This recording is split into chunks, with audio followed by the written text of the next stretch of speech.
Alright, silly people, here's the situation. We have a particle in a box in the ground state um, that, first of all, we're going to discuss what the natural time scale for such a particle in such a box is. And I'm going to make the argument that the time scale will be the time it takes to get from one side of the box to the other, um, which we all know that is going to be the distance traveled, so L, over the velocity of the particle v, um, where the characteristic particle velocity will just be obtained by treating the energy that the particle has as all kinetic energy, um, and then just solving for that. So we find that v is just square root of 2e over m for this, and then we can just shove this expression for the velocity over here. This is all in the semi-classical sort of arguments here. So that's just going to be m over 2e in the radical. But then what is E? Well, it's the ground state energy of the particle in a box, which is just going to be pi squared h bar squared over 2ml squared. We can shove that in there, and we have the T will just be L times square root m over 2 times 2ml squared over pi squared h bar squared. And we can simplify that a bit. We'll get an L times just m squared L squared over pi squared h bar squared. And we can actually take a square root of that now, and now it's just m L squared over pi h bar. And so that's kind of what Shankar was getting at. The next part of the problem is we apply a perturbation to the particle in the box in the form of the box becoming twice as large. So L will go to 2L. In a time period tau, which is much less than the natural time scale for the particle t. And that means that we can treat this as a sudden perturbation, right? And the key feature of the sudden perturbation is that the initial wave function will pretty much just be the same as the final wave function.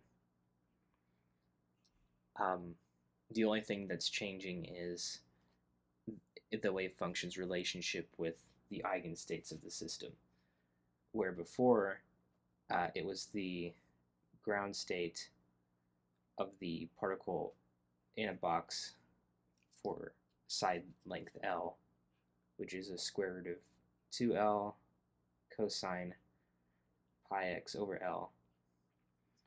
But it's not an eigenstate anymore, because now the new ground state is going to be 2 over 2L in the radical, and then cosine pi x over 2L, which you can simplify like this, pi x over 2L. And so what is actually the probability of now finding the particle in the new ground state? Well, it's just going to be the square modulus of the inner product of the final wave function with the new ground state wave function. So that's going to look like the square modulus of the integral over the space of the box, and then just multiply these two wave functions together. So we have root 2 over L cosine pi x over L root 1 over L cosine of pi x over 2L. We're squaring that. So first of all, let's collect all the constants out front in the integral. We'll have a square root of 2 over L squared.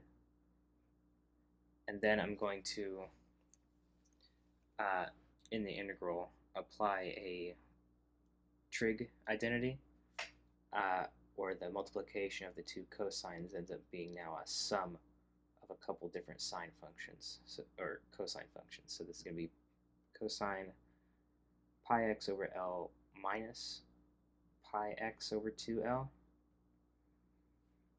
plus cosine pi x over L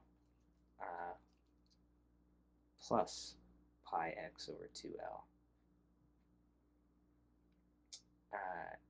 Take the integral of that and then square the whole thing. So factoring out the radical from the square modulus, we'll just have 2 over L squared on the outside. And then we have an overall factor of 1/2 still in the square modulus.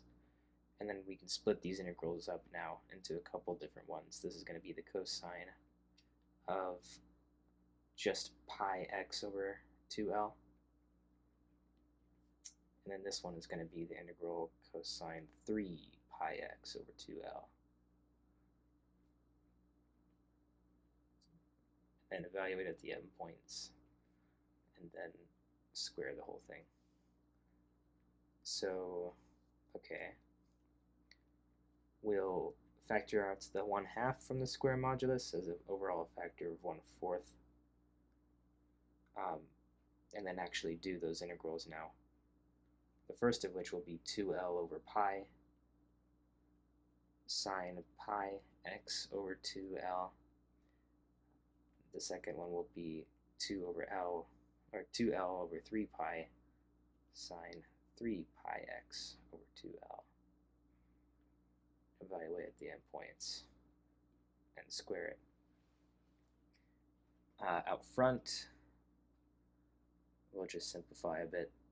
And then in here, but actually not yet, I'm going to factor out an overall factor of 2L over pi from here, which ends up being 2 squared L squared over pi squared on the outside of the square modulus, and then plug in the endpoints. So we'll have sine pi over 4 plus a third sine 3 pi over 4.